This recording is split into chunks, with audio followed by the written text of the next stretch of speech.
다들 안녕하세요. 프로토 91회차 토신 정보방 환급 인증합니다. 당첨금은 세후 금액인 거 알고 계시죠? 다들 아시겠지만 한 경기 취소되어 당첨금이 반토막 났지만 그래도 당첨 모두 축하드리며 오늘 경기도 분석 시작해보겠습니다. 금일 첫 번째 경기 모로코 대 미국 분석 시작해보겠습니다.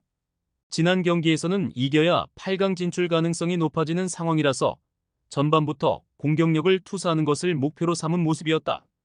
하키미 같은 측면 지원도 굉장히 원활하게 이어지는 모습. 다만 모로코가 토너먼트에서 보여주는 모습은 다소 실리적인 성향을 띠게 될 수 있다.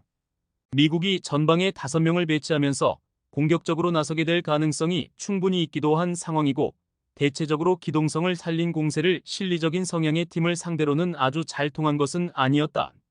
미국의 공세 능력은 상당히 좋다. 0-3으로 졌던 프랑스와의 매치에서도 오히려 공격적인 스탯에서는 프랑스를 압도했을 정도. 다만 미국이 기세를 올리기 위해서 점유와 라인을 올리는 상태에서는 상당히 역습 대응의 약점을 드러내게 될 가능성이 높다. 프랑스와의 대결에서 후반에 기세를 올렸다가 슈팅 3개가 모두 실점으로 이어지는 것으로 패전을 당했기 때문 미국도 상대의 실리적인 공세에 약점을 보일 수 있을 것. 다만 미국이 매 경기 공격적인 스탯에서는 상대를 압도하는 퀄리티를 보여주고 있다는 점은 명확한 것으로 보인다. 전체적으로 공방을 주고받는 상황에 직면할 가능성이 높고 과감하게 무승부를 픽하는 것도 방법은 될 수 있다. 금일 두 번째 경기 일본 대 스페인 분석 시작해보겠습니다. 1위로 8강에 진출했지만 만난 상대가 스페인이다. 일본이 가지고 있는 장점과 특성은 미드필더의 전개와 조직력을 앞세워서 플레이를 한다는 점. 결국 일본 입장에서는 상위호환의 팀은 만난 격이라고 할 수 있다. 실제로 일본은 도쿄올림픽에서도 스페인에게 1-0으로 지면서 전력의 차이를 실감해야 했다. 특히 점유가 안 되는 상황에서는 역습이라도 노려야 하는 상황이지만 퇴장자가 나온 파라과이 전 빼면 2골 이상 기록한 매치가 하나도 없었다는 점이 아쉽다. 3차전에서 지기는 했지만 오히려 큰 문제 없이 쿠바르시나 바리오스 같은 핵심 선수들의 체력을 관리한 것이라고 생각할 수도 있을 듯하다. 스페인이 경기에서 점유율을 가져가는 것 자체에는 문제가 없을 가능성이 아주 높은 상황. 잠가버리는 상대의 수비를 돌파하는 것이 관건인데 고메스가 윙어로 나오면서 상대의 수비를 돌파하는데 어려움을 주고 있는 상황은 아니다. 대체적으로 스페인이 미드필더를 사용하는 팀들의 상위호환이라고 볼 여지는 충분히 있을 것으로 보고 있다. 실제로 스페인이 일본 상대로도 강했고 일본이 잠그고 역습으로 나오는 상황을 만들려고 하더라도 스페인 윙어의 활용이나 일본의 결정력 기복이 발목을 잡을 가능성이 커 보인다. 금일 세 번째 경기 이집트 대 파라과이 분석 시작해보겠습니다. 기본적으로 결정력이 좋아 보이는 상황은 아니다. 지난 스페인전에서도 21개의 슈팅을 기록하기는 했지만 박스 안에서는 11개. 사실상 박스 바깥과 안을 가리지 않고 난사 기질을 보였다고 하는 것이 낫다. 특히 아델 같은 윙어들도 도미니카전에서는 침묵하는 모습을 보여주기도 했는데 상대가 수비 상황에서 간격을 최대한 주지 않는 식으로 나서면 전체적으로 공격의 정확도가 낮아지는 모습을 보여주고 말았다. 파라과이도 대체적으로 4-4-2로 가면서 잠그는 것을 선택하게 될 가능성이 높다.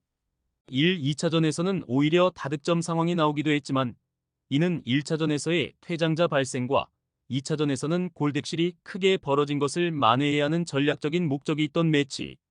토너먼트라는 중압감까지 생각한다면 파라과이도 무리하게 공세를 퍼붓는 상황을 썩 달가워할 상황은 아니라고 보고 있다. 무승부 정도를 기대하는 것도 좋을 것 같은 상황이다. 전체적으로 두 팀이 토너먼트에서는 수비적이고 보수적인 성향을 먼저 보여줄 것으로 보고 있는 매치다. 파라과이가 의외로 조별리그에서 보여준 다득점 성향의 경기가 있기는 했어도 각자의 이유가 있던 경기.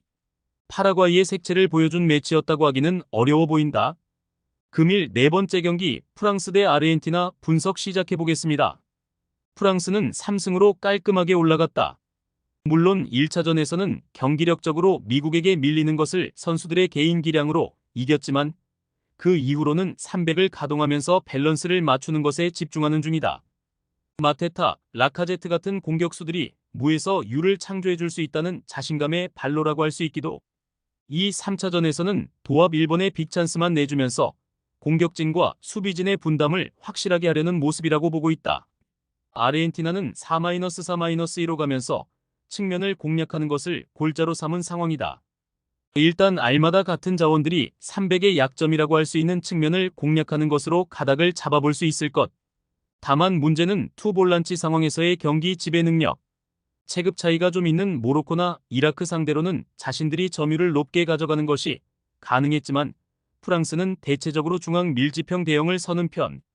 수적인 싸움에서 밀릴 수도 있다. 프랑스 승리를 기대해보고 있는 매치다.